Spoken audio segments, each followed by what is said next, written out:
Here on the ground, change happens fast. Problems feel frequent and urgent. It's loud and anxiety runs high. From a satellite view, the Earth looks the same as it did thousands of years ago. We've been here before. Let's learn from our past and shoot for a better future.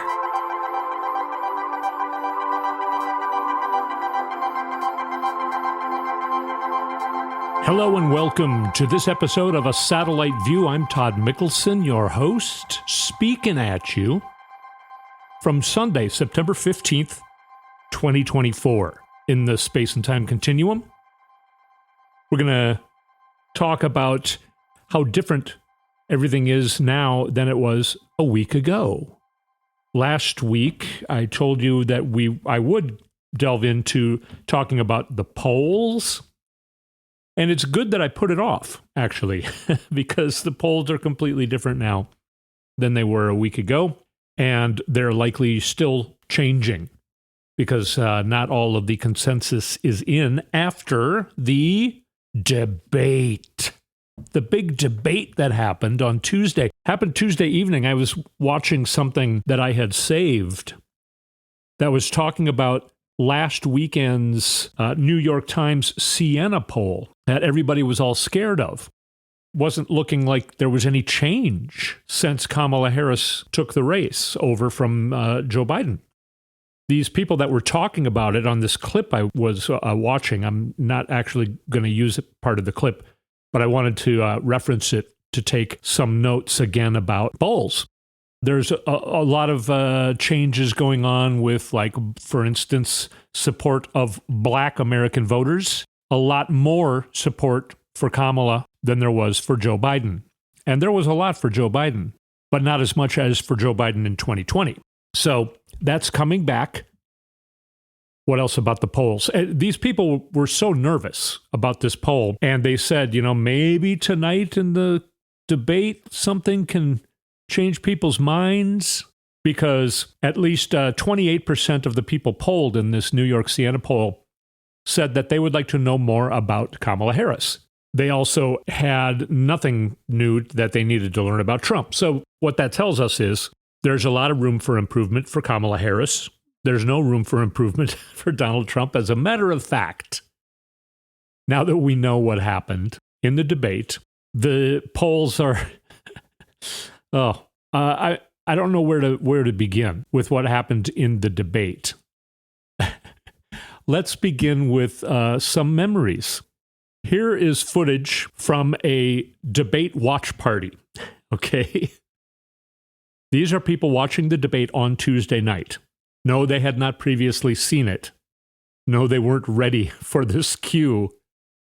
Yes, it sounds like everybody was on the same page in this room. Listen to this. Because they're so embarrassed by it. In Springfield, they're eating the dogs.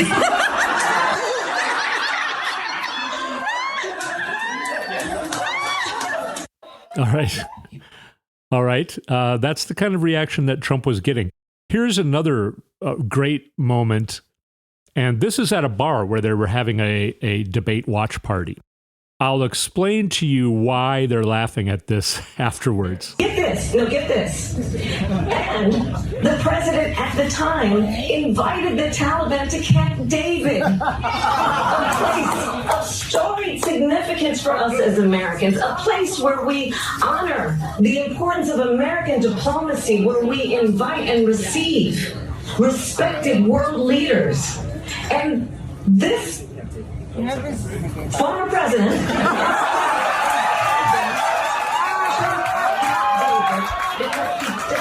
again appreciate the role and responsibility. Yeah, and then you can actually hear people starting to clap a little bit. The reason that they were laughing and clapping is because this is more of a visual. If you remember watching the debate, she said, and this, and she kind of looked over at Trump and looked up and down at him and took a long pause and then said, former president, when she was thinking piece of feces. This piece of feces standing next to me. So people at the bar loved it. Some people are pretty bummed about it. This is Frank Luntz being on the Piers Morgan show. Frank Luntz is a pollster, actually, but he's always been he was totally behind George W. Bush back in the old days. He kind of got his start maybe 15, 20 years ago, probably about 20 years ago. Speaking of pieces of dung, he has pissed me off constantly. I read a book of his because he was the guy who always helped Bush name things like the Clear Skies Act, where they lifted regulations on polluters. You know, should be the Anti-Clear Skies Act, but Frank Luntz was the guy who said, name it something good and people will support it, no matter how bad it is. Here is his take. I don't think he was in that bar or at that other watch party. I think he was at his own little watch party, and I don't think he had a good night. Joining me right now is pollster and political strategist Frank Luntz, who said a few days ago that the winner of a debate will win the election. Well, Frank, do you think that's the case? Do you think Kamala won, and does that mean she may now win the election?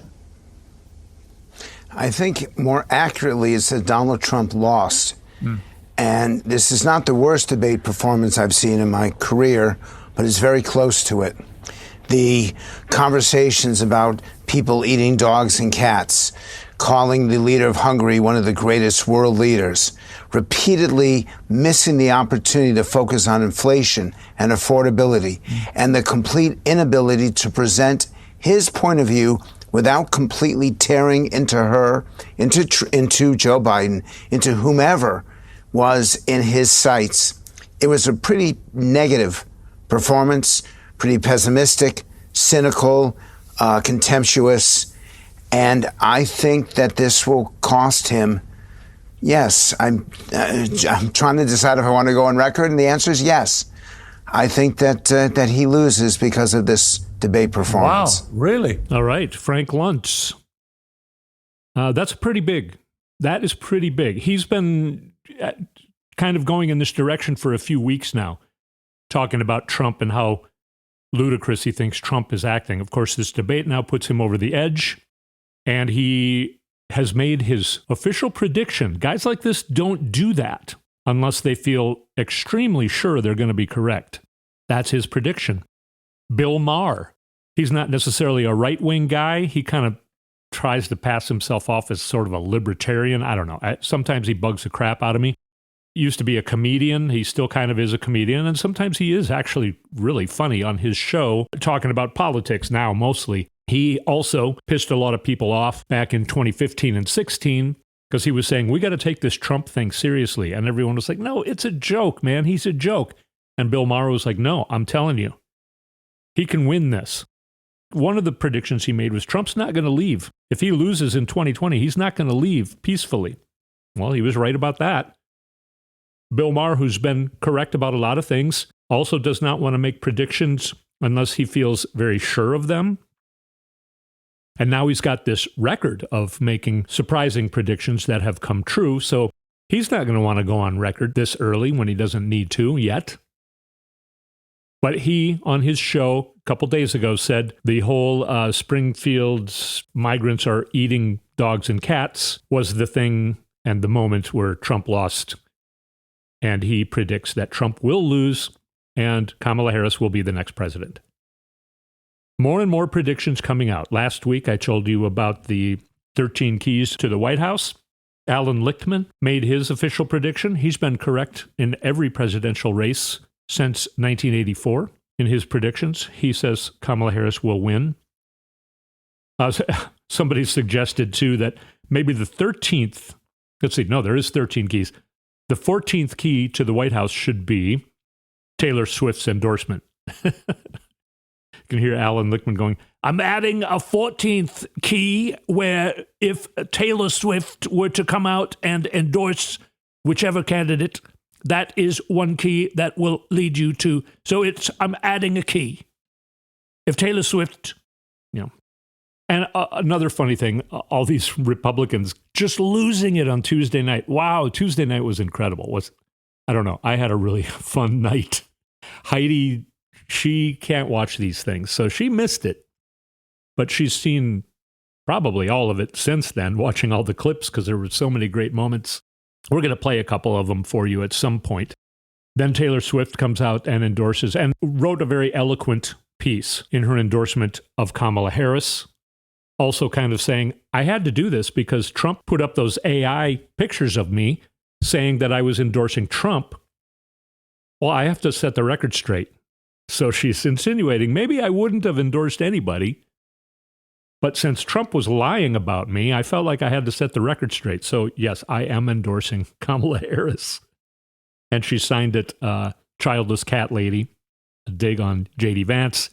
And then Fox News and all the right-wing people, even that night, were saying, okay, well, let's see how she fares in the marketplace, one of them said. They think that it's going to ruin her career. She's got billions of fans, probably, you could say, in the world. She's a pop sensation. I think she beats Michael Jackson and everybody. Yeah, it's going to ruin her career because there are so many Trump supporters who normally would go see Taylor Swift. More than half of her audience, probably 3/4 of her audience, are conservatives who don't want her to, and she's going to lose all of her fans. Right. Okay.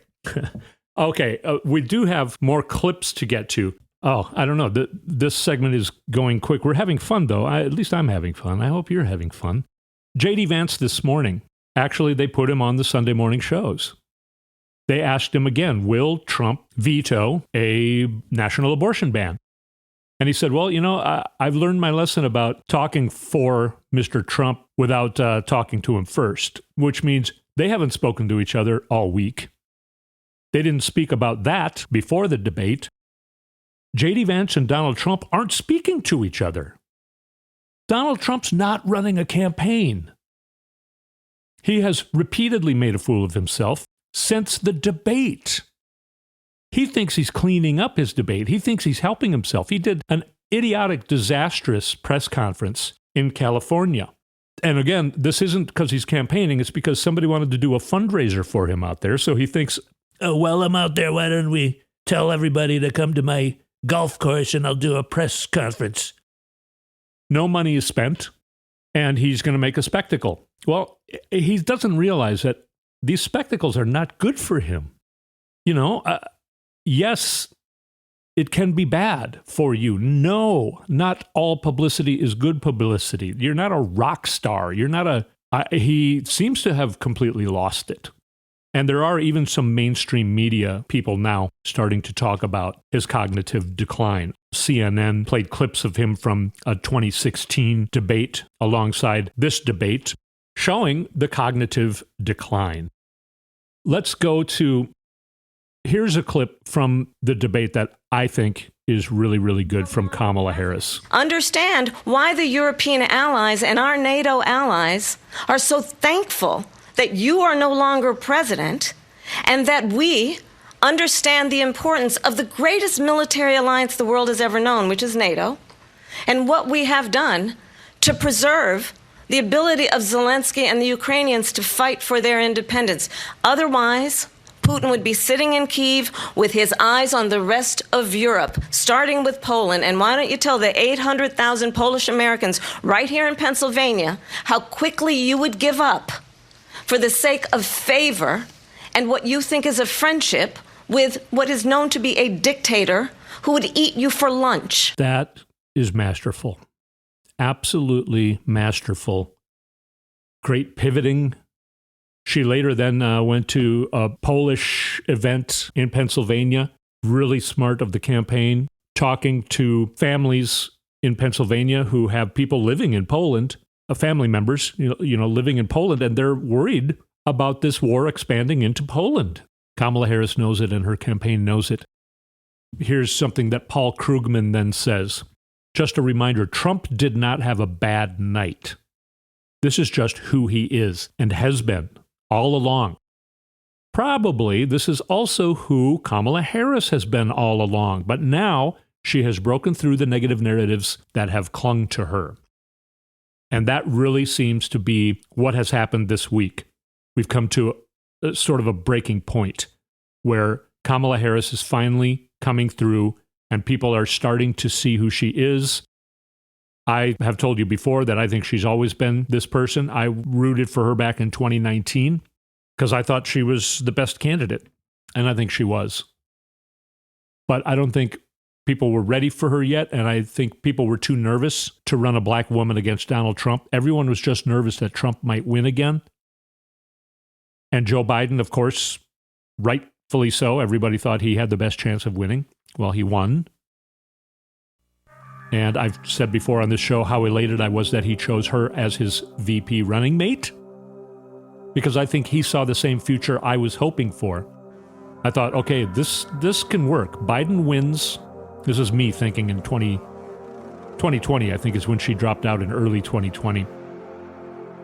And I was really disappointed that she dropped out.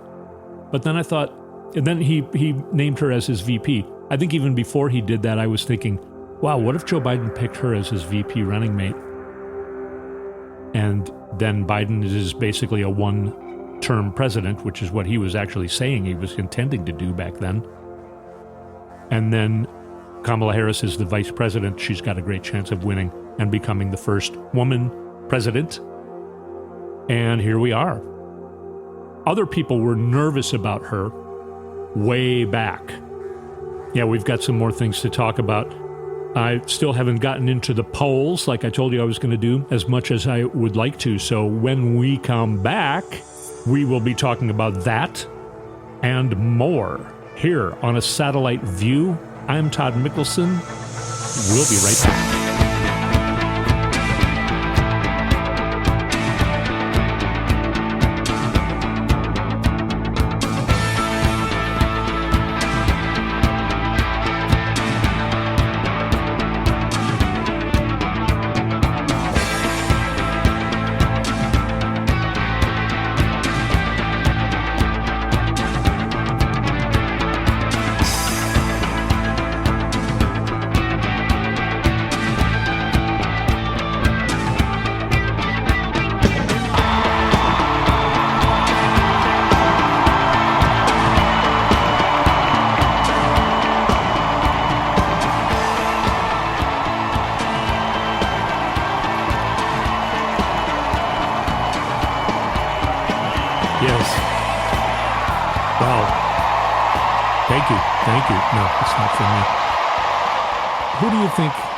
That audience was for Taylor Swift, Aerosmith in 1978, Michael Jackson. No, it was for Kamala Harris.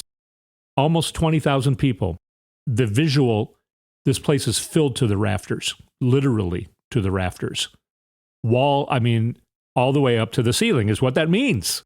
Absolutely overpacked. This is when Kamala Harris came out from behind the stage and came up onto the stage. It's pretty mind-blowing. Now, also what's mind-blowing is where this is. This is in North Carolina. North Carolina is where this is. I want to play for you something from the Lawrence O'Donnell Show talking about North Carolina. Lawrence has been all over Kamala Harris for 15 years. He first met her, I believe he said in 2009, and believed he was seeing a future president at the time. He had her on his show. I'm going to play you a bit of that for another story we're going to get to here. But here is Lawrence talking about North Carolina. Vice President Harris went to North Carolina today, where she has opened up the new possibility for Democrats to win the Electoral College with North Carolina's 16 electoral votes. The Democratic presidential candidate has not won North Carolina since 2008, when Barack Obama did it in his first presidential campaign. Donald Trump has won North Carolina twice now. If Donald Trump loses North Carolina this time, that would virtually eliminate any Trump chance of winning the Electoral College. With recent polls in North Carolina showing a 3-point gap between the candidates, the most recent poll shows Kamala Harris at 50 and Donald Trump at 47. If that's what happens on Election Day in North Carolina, Kamala Harris will be president. Here is North Carolina Governor Roy Cooper speaking to NBC's Nnamdi Egwuonu tonight after Vice President Harris's campaign event. There's a reason why Donald Trump spent more money in August in North Carolina than any other state, because they're panicking. They know that Kamala Harris is at least tied or maybe even taking the lead in North Carolina. Donald Trump has no other path to the presidency. He must win North Carolina. We know that if Kamala Harris wins North Carolina, she is the next president of the United States. We did this in 2008. North Carolina voted for Barack Obama and made history. North Carolina's ready to make history again. All right. Very interesting. North Carolina.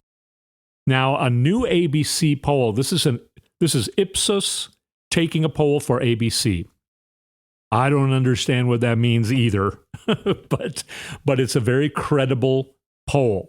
And as of yesterday, this new poll, credited by ABC saying, we stand behind this, has Harris up 52 to 46 with likely voters. Simon Rosenberg says this has been a very good week of polling for the VP.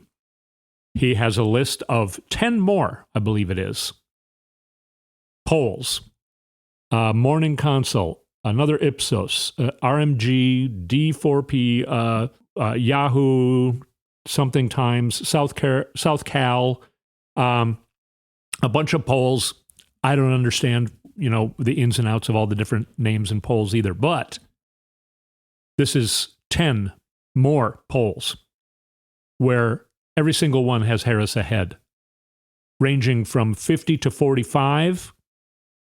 One of them is 47 to 42. She's still up by 5. 51 to 47, up by 4. So 2 of them are up by 5. 1, 2, 3, 4, 5 are up by 4. 2 are up by 3, and 1 is up by 2. Harris ahead in all of these polls right now. On MSNBC, they said, this is a razor-thin race. The newest poll has Harris at 52 and Trump at 46. That's a +6. That's not razor-thin. All of these experts say things like the Democrats need to be up by 3.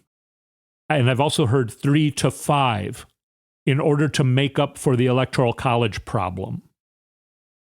Well, she's up by 6 right now.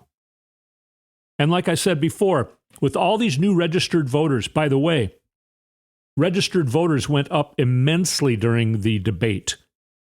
They were tracking it minute by minute. And when Trump said the stupidest things, it went up a lot.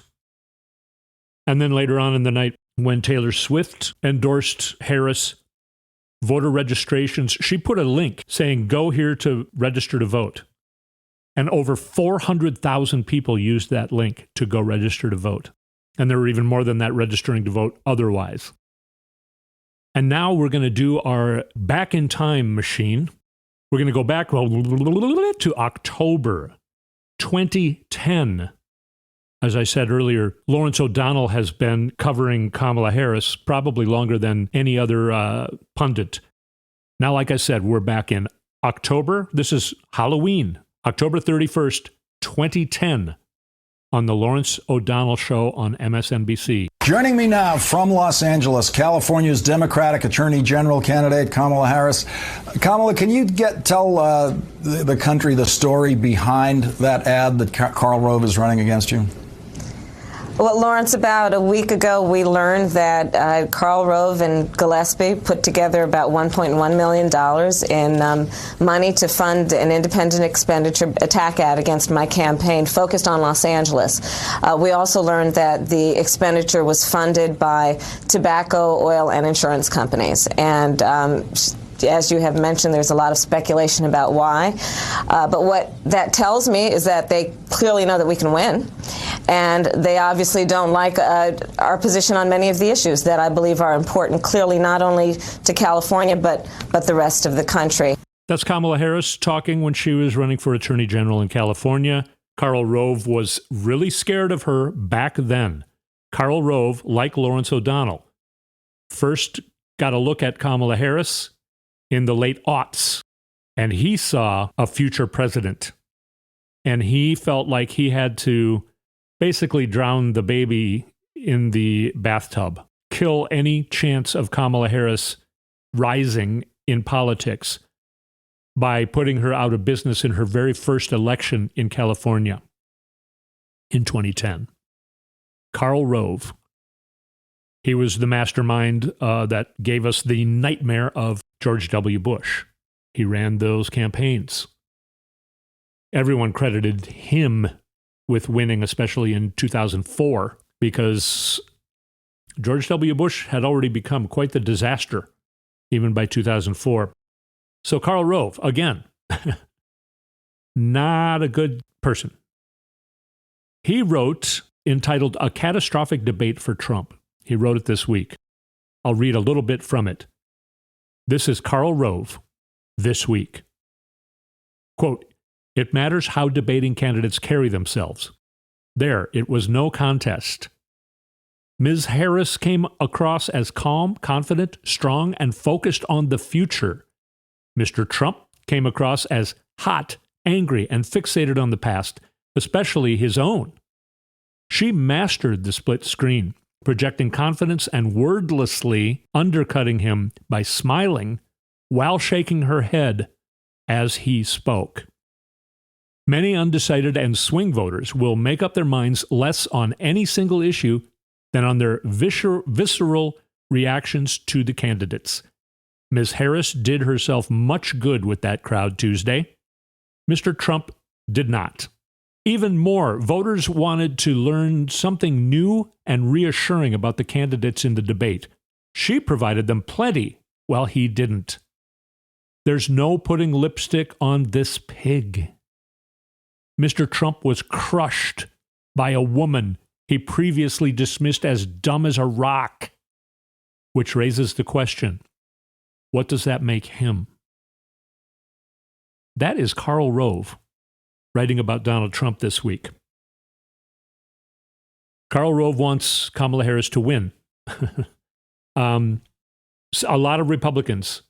There are meetings going on with Republicans. Not only now there already was Republicans against Trump. Now there's Republicans for Harris. More and more and more. And they're meeting in huge groups. Also, Donald Trump and J.D. Vance doubling down on this BS about Haitian Americans in Springfield, Ohio. They say 20,000 illegal Haitians invaded Springfield. That's not true. Less than 5,000 Haitians came to Springfield because Springfield is resurging. They're trying to invigorate the town, and they are. There are plenty of jobs that they're having trouble filling. And Haitian migrants are coming in and filling those jobs. There's even a clip on PBS of a guy who runs some sort of factory in Springfield, Ohio. And he said, these Haitians, they're great workers. I swear to God, they're better than the people that I was having here before. These people are here to work, and they're not here for any BS. They don't have drug problems. They don't have all these excuses. Like a lot of like I've been having trouble with employees for years. These Haitian people are coming in here and getting to work. I love having them. I'd like more. That's what's actually happening. And then, although everybody's laughing at Donald Trump saying, they're eating our dogs, they're eating the dogs, they're eating the cats. That has now rained terror down on this town. The Haitian people now living in that town are scared for their lives. They're being attacked on the streets.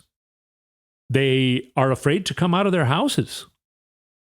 They canceled a gathering that they were going to have because they're scared to come out of their houses. They rescheduled it on Facebook streaming or something like that. They didn't feel like it was safe. These people are being terrorized.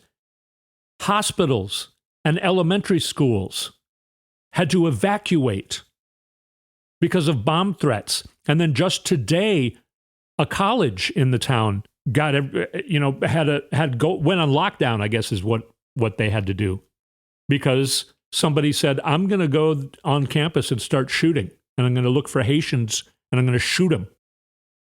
And J.D. Vance went on TV and doubled down on these lies today. He even admitted to Dana Bash that he created this story in order to get the media to pay attention. He admits the story is false, but he still is doubling down on it.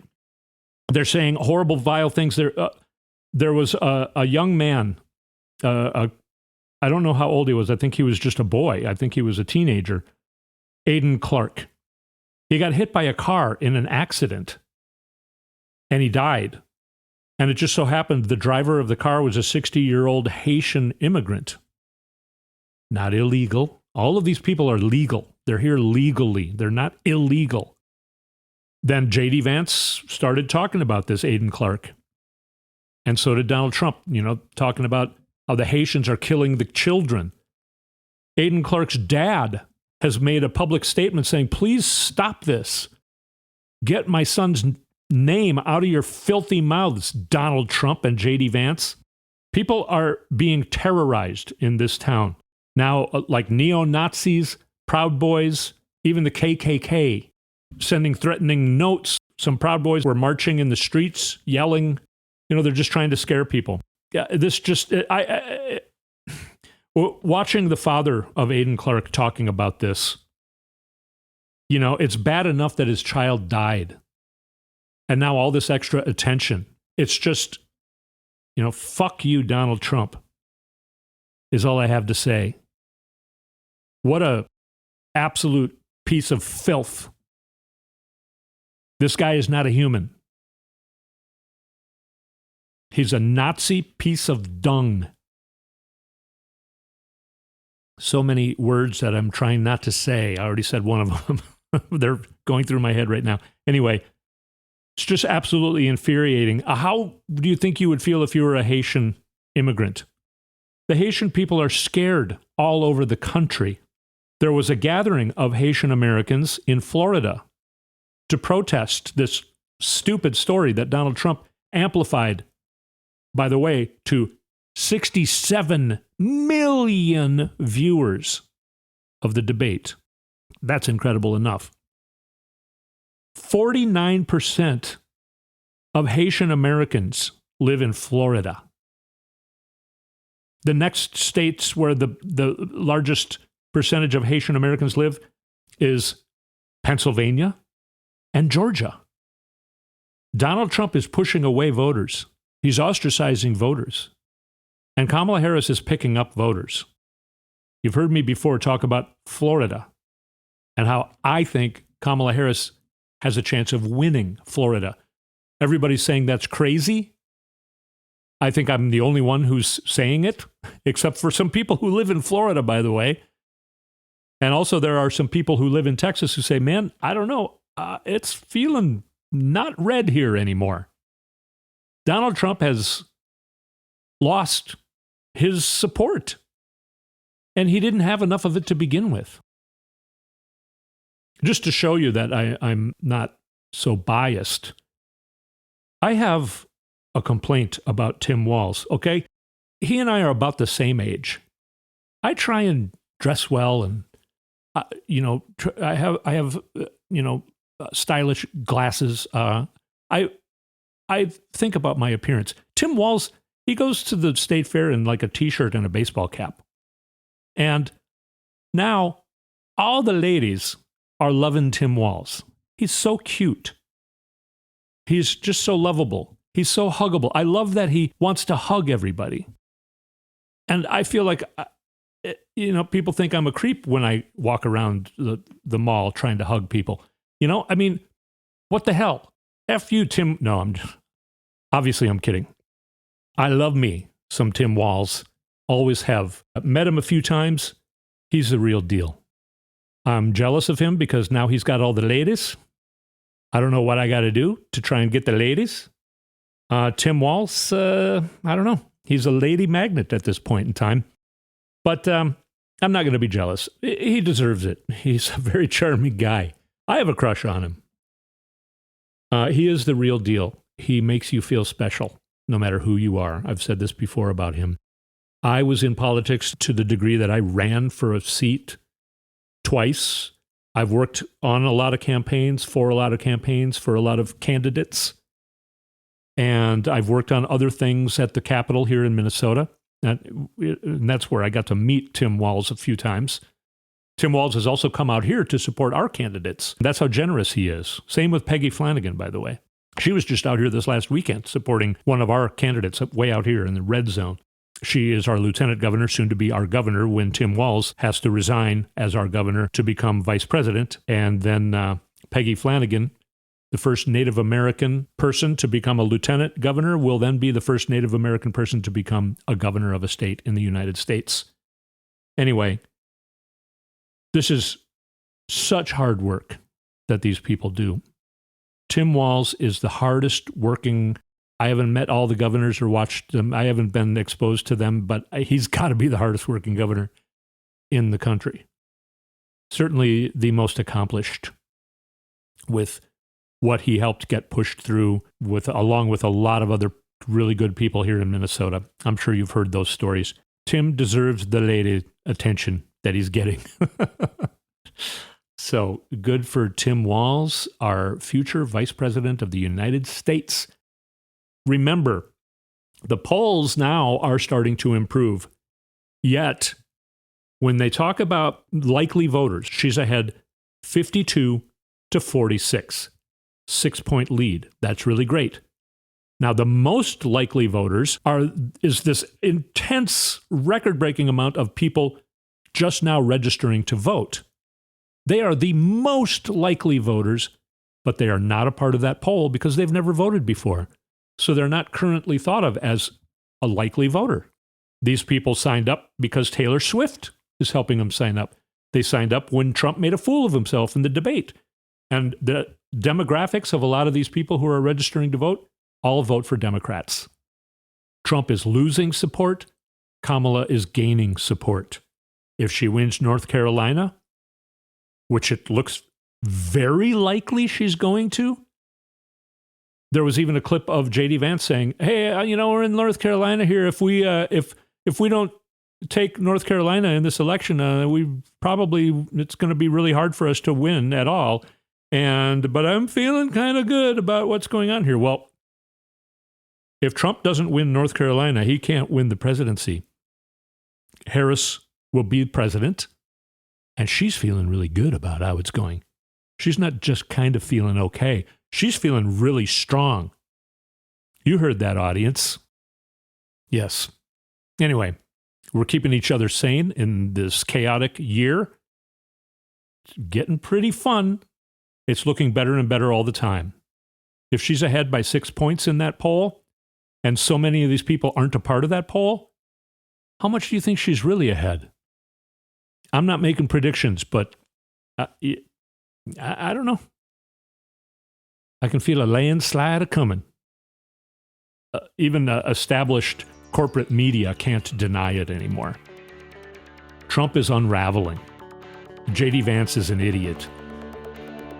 And Kamala Harris is so good at this. Always has been, but now we all get to see it.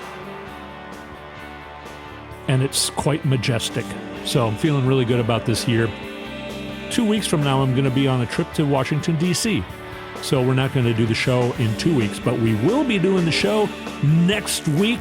I'll speak at you again then.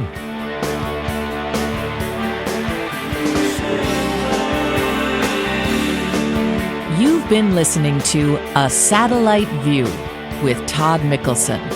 Go to toddmikkelson.com for links and more information.